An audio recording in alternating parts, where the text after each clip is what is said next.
Hello दोस्तों, नमस्कार। आज लोग हम बात करते हैं पीसीओएस या पीसीओडी। पीसीओएस को हम पीसीओडी भी बोलते हैं और इसकी फुल फॉर्म होती है polycystic ovary syndrome. Polycystic ovary syndrome क्या होती है? ये मोस्ट कॉमन डिजीज है फीमेल्स में, जिसकी वजह से मेंस्ट्रुअल और कंसीव करने में बहुत ज़्यादा प्रॉब्लम्स आती है।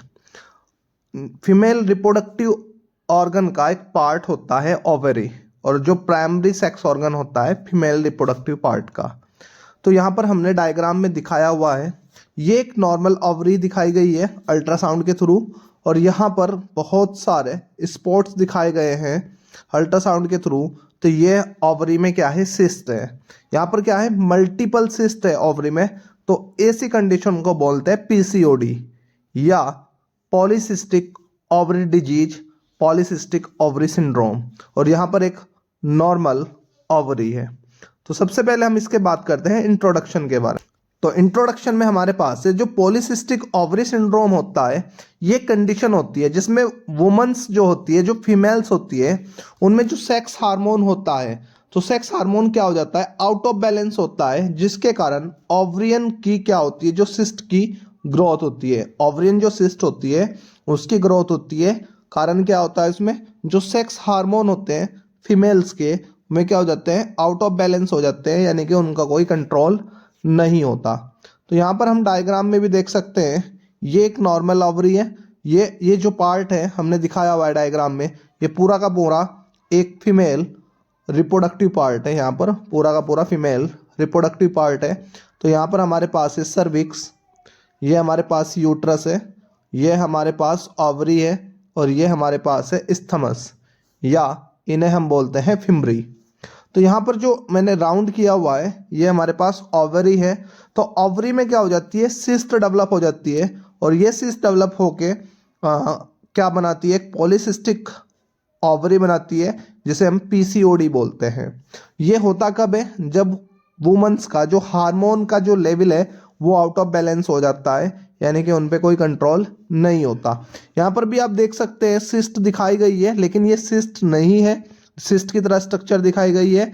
ये इसमें ओवुलेशन का एक टाइम पीरियड होता है, जब मेंस्ट्रुअल होते हैं या एमसी होती है, तो उसके टाइम पीरियड्स के ये इवेंट्स दिखाए हैं, यानी कि ओवरी में क्या चेंज होंगे। तो यहाँ पर ओवरी में चेंज दिखाए गए हैं मेंस्ट्रुअल के टाइम पीरियड के दौरान। तो ये सिस्ट नहीं है। तो ये हमारे पास सिस्ट डेवलप हो रही है, तो इसे हम सिस्ट बोलेंगे, पॉलीसिस्टिक ओवरी सिंड्रोम। नेक्स्ट हमारे पास है डेफिनेशन। तो पीसीओएस क्या होता है? पीसीओएस एक सिंड्रोम है ओवरी डिसफंक्शन का, यानी कि जब ओवरी का जो फंक्शन हो जाता है वो डिसफंक्शन हो जाता है। ओवरी अपना फंक्शन क्या कर देती है? खो देती है। तो ऐसी कंडीशन को हम क्या कहते हैं? पीसीओएस। ये होता कब है? जब हमारी बॉडी में जो हार्मोन्स होते हैं, जैसे हमारे पास एलएच है, तो एलएच जो हार्मोन होता है लुटेनाइजिंग हार्मोन होता है। लुटेनाइजिंग हार्मोन के कारण उसके हाइपर सिक्रेशन, यानी कि इसका सिक्रेशन ज़्यादा होने के कारण, या फिर ओवरियन के हाइपर एंड्रोगिज्म के कारण, यानी कि इसमें एक एंड्रोजन हार्मोन होता है। एंड्रोजन हार्मोन क्या होता है? एक सेक्स हार्मोन होता है, मेल में भी सिक्रेट होता है और फीमेल्स में भी सिक्रेट्स होता है, यानी कि सिक्रेशन होगा इसका। तो ओवरियन के एंड्रोजन हार्मोन के ज़्यादा सिक्रेट होने से, या फिर इंसुलिन रेजिस्टेंस की वजह से। तो इंसुलिन रेजिस्टेंस की वजह से क्या होता है? पीसीओएस डेवलप होता है, और उसके कारण क्या होती है? जो फर्टिलिटी होती है वो कम हो जाती है, यानी कि कंसीव करने की फीमेल्स की जो कैपेसिटी होती है, वो कंसीविंग कैपेसिटी कम हो जाती है।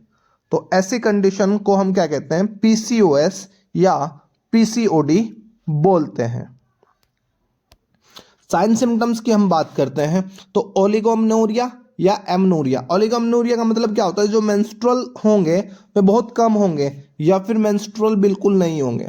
तो ऐसी कंडीशन जब मेंस्ट्रुअल ना हो, या मेंस्ट्रुअल ब्रेक होके हो 2 महीने में, 3 महीने में, या 4 महीने में, तो ऐसी क्या कंडीशन है? ये पीसीओएस का एक साइन है, यानी कि पीसीओएस हो सकता है। नेक्स्ट हमारे पास है एनवोल्यूशन। एनवोल्यूशन क्या होता है? जब ओवरी क्या करती है?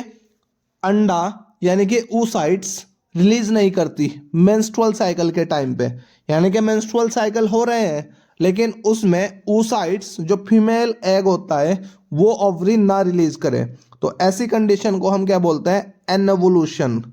या फिर फीमेल सेक्स हार्मोन जो एंड्रोजन्स होते हैं वे बहुत ज़्यादा मात्रा में सिक्रीट हो रहे हैं, हिरुटिज्म हो रहा है। हिरुटिज्म क्या होता है, हिरुटिज्म जो हेयर होती है, जो बियर्ड होती है फेस पर, वो मेल की तरह आ जाती है, फीमेल में भी। कुछ फीमेल्स में क्या होती है, मेल की तरह दाढ़ी आ जाती है, जिसे हम बियर्ड्स बोलते हैं, तो हिरुटिज्म बोलते हैं। तो ऐसी कंडीशन अगर आ जाए तो उसे हिरुटिज्म बोलेंगे।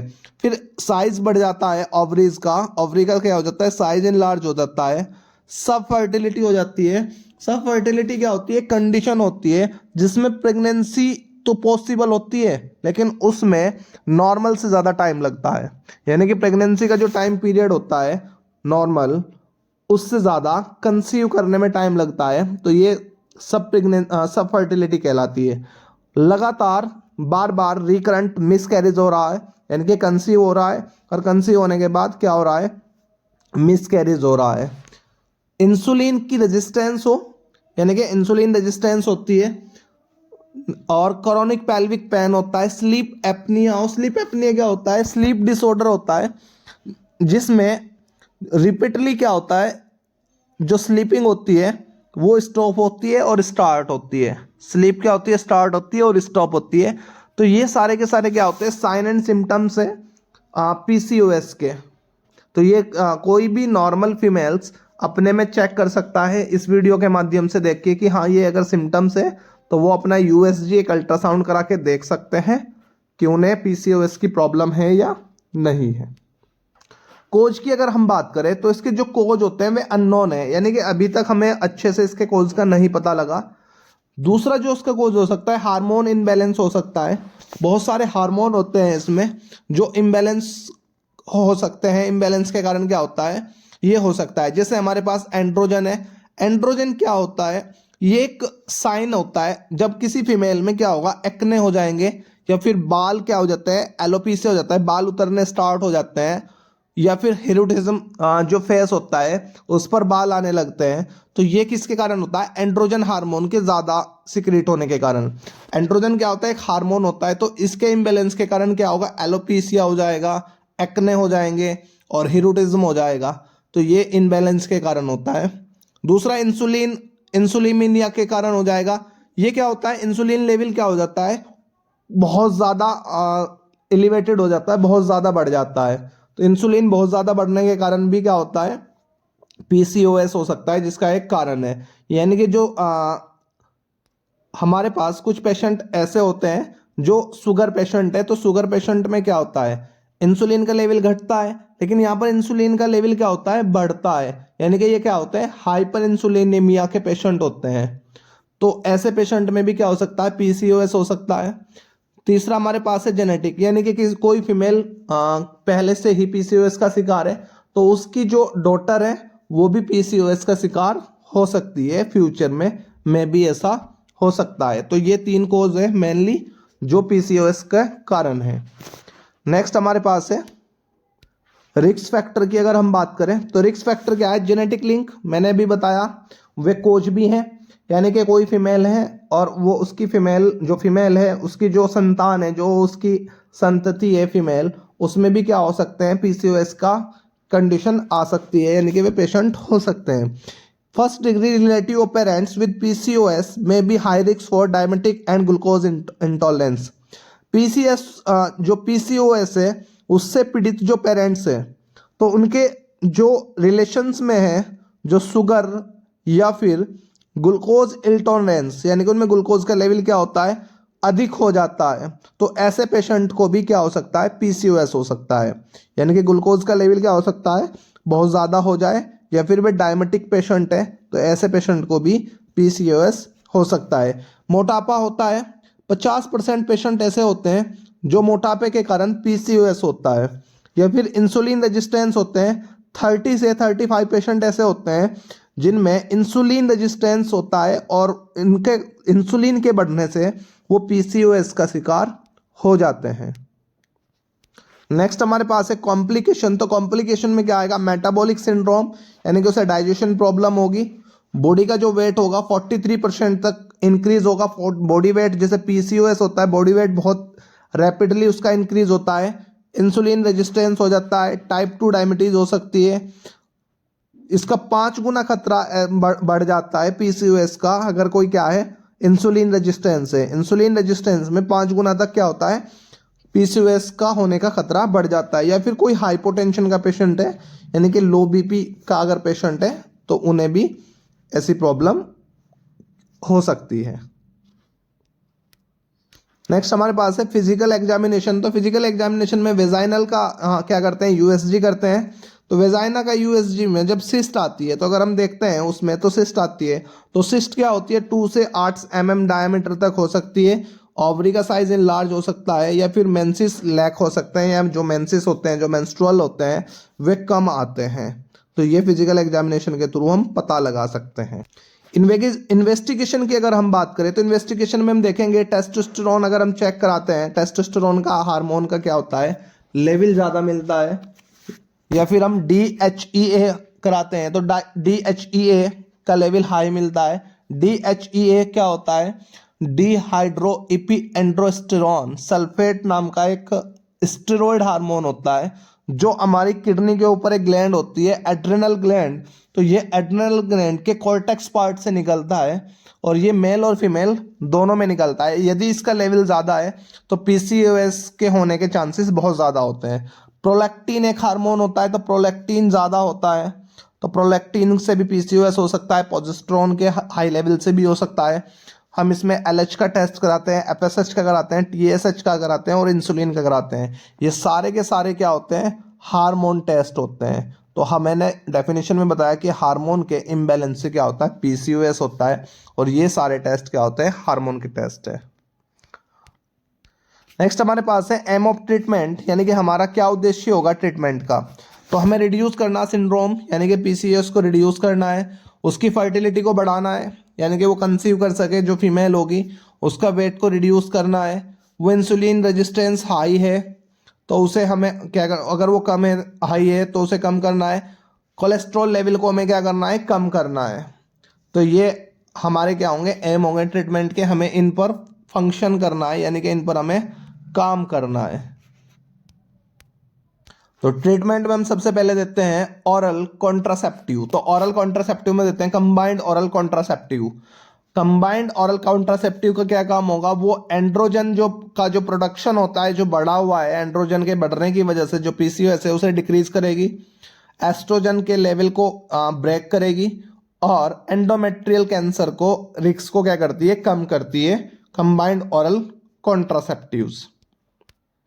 प्रोजेस्टेरोन का क्या काम करेगा, प्रोजेस्टेरोन 10 से 14 डेज तक देंगे हम मंथ में। वो क्या करता है रेगुलेट करता है मेंस्ट्रुअल साइकिल को, जो मेंस्ट्रुअल साइकिल है उन्हें रेगुलेट करेगा, एंडोमेट्रियल जो कैंसर होगा उससे बचाएगा और जो एंड्रोजन लेवल है जो पीसीओएस का सबसे मेन कारण है उसे क्या करता है उसे इम्प्रूव करता है यानी कि उसके लेवल को मेंटेन करेगा प्रोजेस्टेरोन हार्मोन। नेक्स्ट हमारे पास है डायबिटिक मेडिसिन। तो डायबिटिक मेडिसिन में हमारे पास मेटफॉर्मिन है। मेटफॉर्मिन का यूज़ क्या होगा टाइप 2 डायबिटीज़ में कर सकते हैं। इंसुलिन रेजिस्टेंस होगा जिसकी वजह से पीसीओएस होता है, ये एक सबसे मेन कारण है इंसुलिन रेजिस्टेंस। उसमें हमारे पास जो ओवरी में पीसीओडी है यानी कि जो सिस्ट है उसकी सबसे ज़्यादा जो टैबलेट्स यूज़ होती है वो मेटफॉर्मिन है। ये ओवुलेशन जो होता है यानी कि मेंस्ट्रुअल में ओवुलेशन जो होगा जो एग रिलीज होगा उसे इम्प्रूव करेगी और एंड्रोजन प्रोडक्शन को जो एंड्रोजन हार्मोन होता है उसके प्रोडक्शन को क्या करती है कम करती है। तो सबसे ज़्यादा इंपॉर्टेंट टैबलेट है पीसीओएस में मेटफॉर्मिन। नेक्स्ट हमारे पास है हिरोटिज्म मेडिकेशन। तो हिरोटिज्म मेडिकेशन में हम देंगे स्पाइरोलैक्टोन। स्पाइरोलैक्टोन क्या होती है ब्लॉक करती है एंड्रोजन इफेक्ट को, जो एंड्रोजन हार्मोन है उसके इफेक्ट को कम करेगी और उसके प्रोडक्शन को कम करेगी। तो इसमें प्रॉब्लम्स क्या हो सकती है, ये एक डायरेटिक्स है तो यूरिन ज़्यादा आएगा, हार्ट बर्न हो सकता है, सर दर्द हो सकता है, ज़्यादा यूरिन आने की वजह से वीकनेस महसूस होगी या थकान महसूस होगी। तो ये हिरोटिज्म में हम मेडिकेशन यूज़ कर सकते हैं। Infertility treatment. तो इनफर्टिलिटी ट्रीटमेंट में हम डाइट का ध्यान रखेंगे, एक्सरसाइज का ध्यान रखेंगे, ओवुलेशन इंडक्शन पे ध्यान देंगे और आईवीएफ पर ध्यान रखेंगे, इन विट्रो फर्टिलाइजेशन इस पर ध्यान रखेंगे आईवीएफ पर। नेक्स्ट हमारे पास है नेचुरल ट्रीटमेंट क्या हो सकता है इसमें? तो नेचुरल ट्रीटमेंट में हम वेट को रिड्यूस कर सकते हैं। अगर वेट को रिड्यूस करते हैं तो पीसीओएस काफ़ी हद तक क्योर हो जाता है। 6 मंथ हम वेट लॉस प्रोग्राम ले सकते हैं जिसमें 6.3 kg तक हमें वेट कम करना है, और फास्टिंग इंसुलिन यानी कि इंसुलिन का लेवल को हमें क्या करना है, कम करना है। तो ये हमारा नेचुरल ट्रीटमेंट हो सकता है जिससे पीसीओएस काफ़ी हद तक ठीक हो सकता है। डाइट क्या रहेगी हमारी? 10 से 20% हमारे पास फूड में प्रोटीन होना चाहिए, 50% हमारे पास कार्बोहाइड्रेट होना चाहिए, 10% सेचुरेटेड फैट होना चाहिए, 30% टोटल फैट होना चाहिए, ओमेगा 3 होना चाहिए, और फ्रूट्स, वेजिटेबल, नट्स, वूल ग्रेन हम ले सकते हैं नेचुरली डाइट में, जिससे हमारी डाइट के थ्रू हम अपना वेट और इंसुलिन को रेजिस्टेंस को हम कम कर सकते हैं, जिससे हमारा पीसीओएस काफ़ी हद तक क्योर हो जाएगा। धन्यवाद।